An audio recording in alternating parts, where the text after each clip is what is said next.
Cool. So my name is Conor, and I'm going to give a very high-level talk on L2 proposer and builder election mechanisms. I thought this was going to be less of a technical audience, so I thought it was good. I was promised to add 5 people. I don't know, haven't seen anybody yet, but there's probably some people out there. Anyway, hopefully it's enjoyable for everyone. Okay.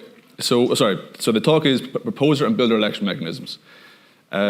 So what is an election mechanism? Well, the basic election mechanism on layer 1, or the basic mechanisms we've seen, the first one we've seen was proof of work, where you solve a puzzle, and if you solve the puzzle, you get the right to build a block. Since then, we've seen other things like proof of stake. So the proposer is typically elected proportional to the amount of stake that you have. Okay, so again, on this proof of stake model, where first there's some election based on the amount of stake you have, we've actually seen a second election mechanism happen where the proposers are actually offloading the right to build a block to somebody else. So this has been sort of, because it's become famous through MEV Boost, and in MEV Boost you have this concept of builders communicating bids to relays, and the relays are trusted to ensure that the blocks are valid. Then the validators will query all the relays and then choose the highest value bid that they see, and the relay will send the block. So this process works because both the builder and the validator trust the relay. So we're looking at this sort of transition to L2s, we're going to have to maybe address the trustedness, and adapting something like MEV Boost also involves some trust. So we might not be able to use it directly. But what can block builder elections unlock? So the first thing that we need from a block builder election or a proposer election is Sybil resistant mechanism, right? So that was what proof of work did for us, and proof of stake does a similar job. The next thing we have is validator builder separation. So with a builder market, we can actually allow the validators to become these small nodes, as was discussed earlier on, and offload this builder work that's sort of computationally intensive. The next step is to actually incentivize builder innovation. So again, we saw today that there is some specialized teams emerging as a result of this stuff, whether for good or for bad. These guys are implementing high-tech solutions to this problem.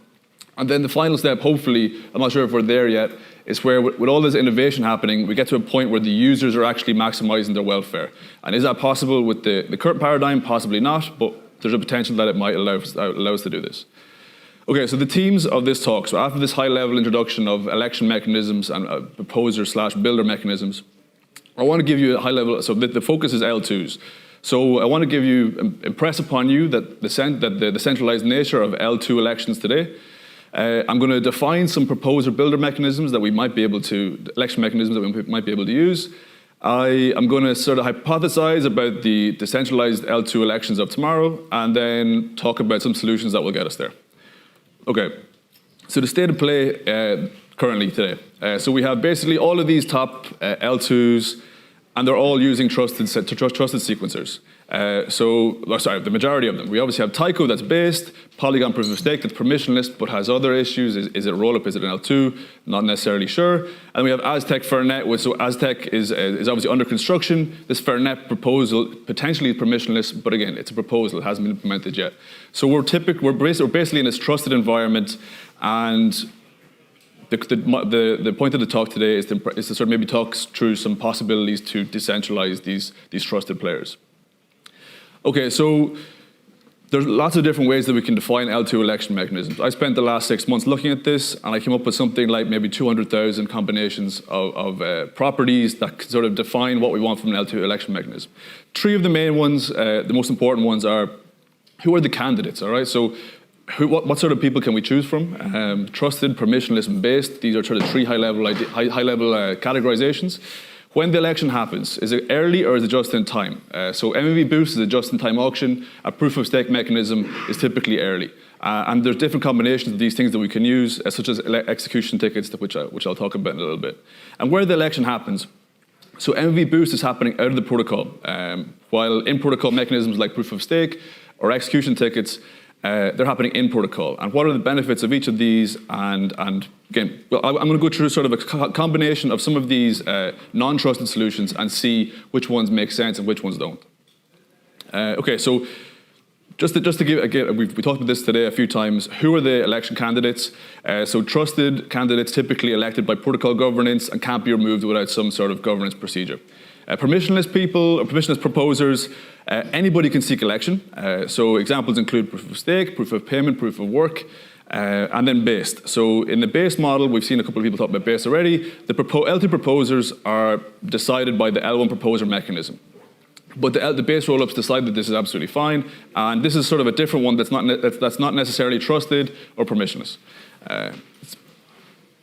Okay, so again, I mentioned that I was going to go through 3 different combinations. So we had the type of candidates in the election. Now we have when the election takes place. So in this MEV Boost picture we had from earlier on, we had 2 elections taking place. The validator, which was an early election mechanism, and then we had the builder, which was just in time. Just before the block is propagated to the network, the auction is settled between the validator, the relay, and the builder, and the block is propagated. So the builder only finds out that they're going to build the block in the instant before the validator, or the instant after the validator sends a signature to the relay. Okay, so some of the thoughts that have been generated around these early versus just-in-time debate. I found this really cool article online. Kintis wrote this paper, wrote this article. So basically, so just to go through this statement. So early auctions, this is maybe an opinionated piece as opposed to something that was derived like for sort of with strong mathematics, but it's based on a lot of truth. So early auctions are likely to be won by a very small set of parties who find themselves in a position of a monopolist capable of extracting rents. So once you know that you win, you can then possibly leverage that position to extract rents. 2 of the main benefits of early auctions appear to be pre-confirmations and reward smoothing. So we've seen a lot of people talking about pre-confirmations today, a lot of hype there, but again, this is sort of one of the 2 main benefits that we see. It is not clear how much more valuable these benefits are in early auctions compared to just-in-time, where those benefits may also be possible. I'm not going to necessarily go into why those may also be possible in early auctions, just-in-time auctions, but we have things like CR lists, inclusion lists, and potentially even forcing execution lists that may force, or that may be able to allow the benefits of early auctions to also be applicable to just-in-time. But again, see this article for more information. And then we had this third categorization, which was in protocol versus out of protocol. So out of protocol, the protocol itself assumes that X is going to be building the block, but X actually decides to delegate to Y. In protocol, enforced by the protocol, so the protocol itself actually knows which private key is going to be producing the block, and through this election mechanism, again, the protocol knows who's going to be producing the block.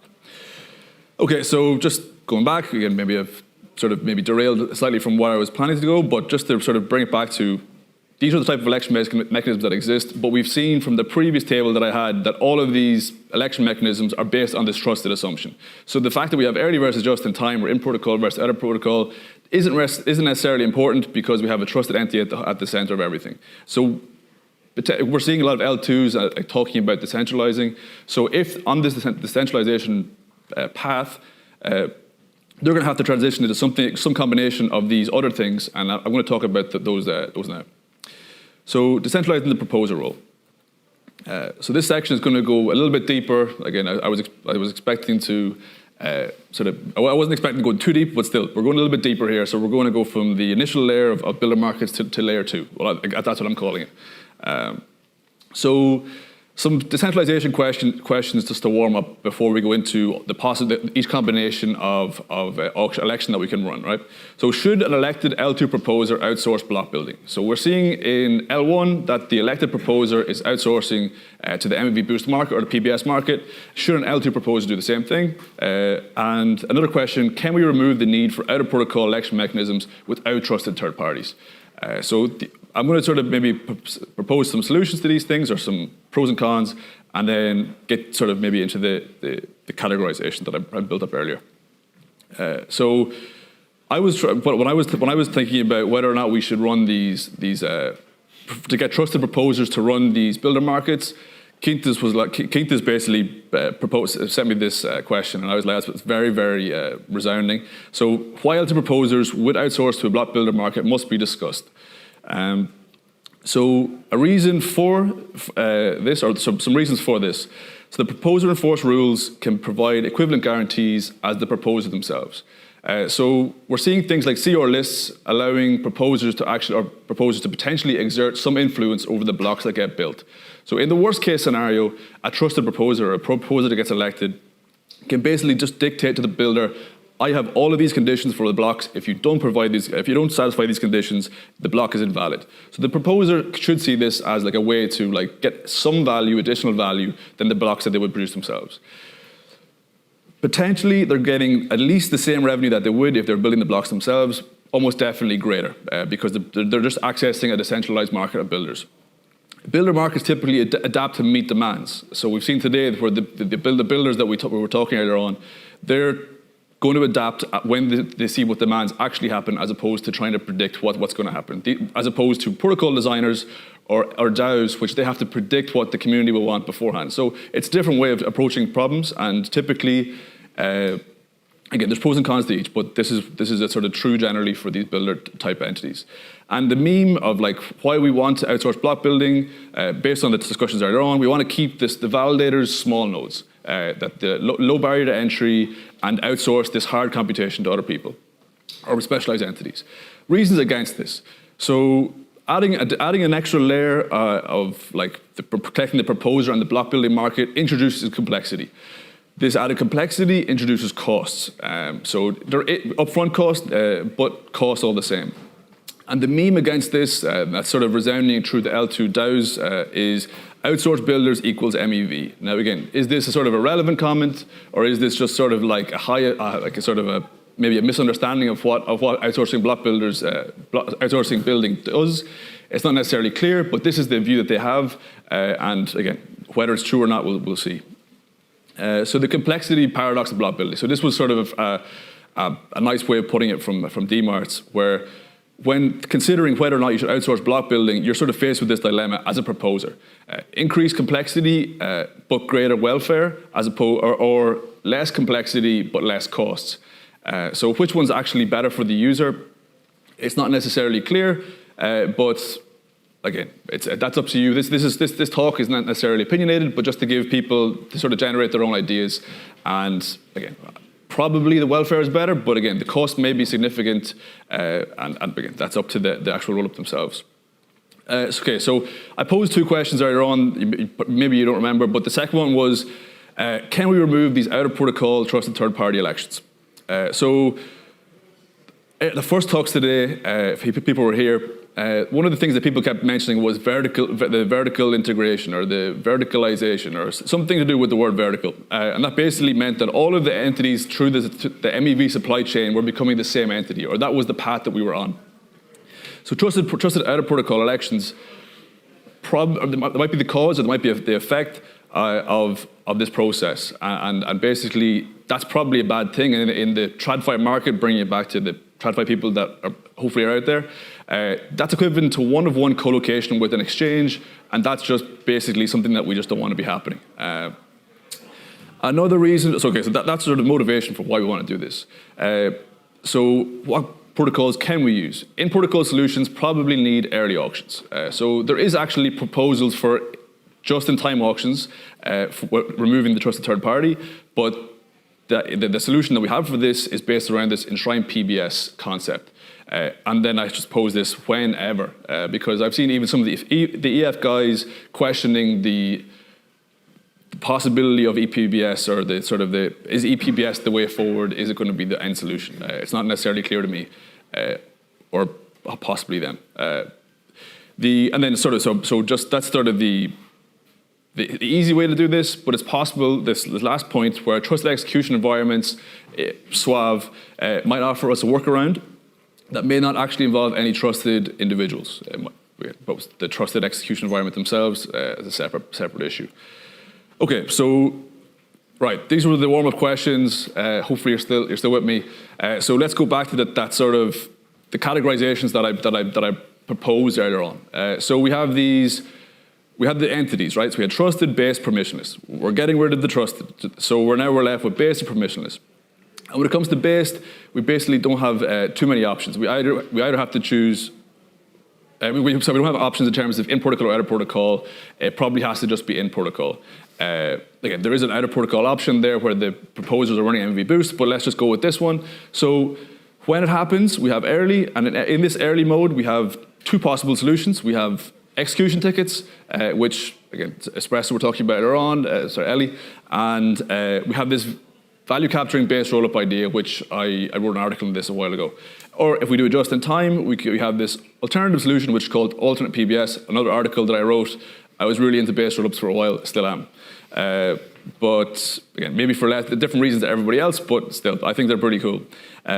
If we go with the permissionless route, we have these other options where so this is the tree, going down the tree. We can either run early or just in time. If we go early, we have in-protocol solutions. We also have out-of-protocol solutions, but they're not so interesting. The in-protocol solutions that we have, execution tickets or proof of stake. So proof of stake is sort of the base case, and it probably isn't the best way to outsource block building if we're trying to sort of maybe outsource, we're trying to outsource the block building to specialized entities if we're bringing those entities back into the system. So execution tickets seem like a way that we can split up the validators and the builders. So that seems to be, again, execution tickets coming up multiple times here.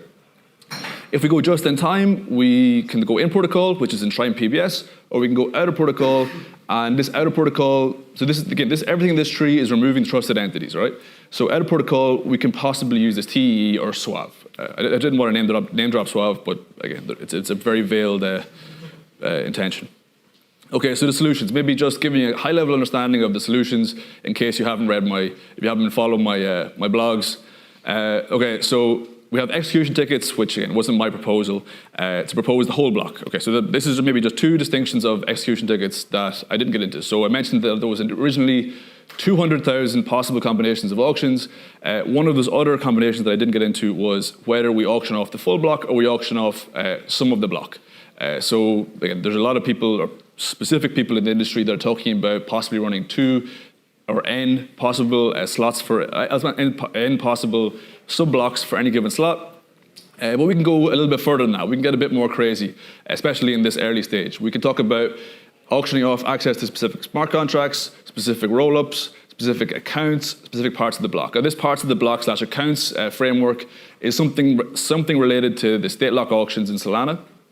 And it's possibly a way forward that, like, you're not buying execution tickets for the whole slot, you're buying execution tickets that will touch only your own account. And any other account may be invalidated, but you have that unique right. Okay, these are ideas. The enshrined PBS, so an honest majority committee, runs the permissionless auction. So again, if, when, ever, I'm not 100% sure. And then there's some other solutions. Again, these solutions I came up with are in conjunction with the Flashbots and Nethermind team.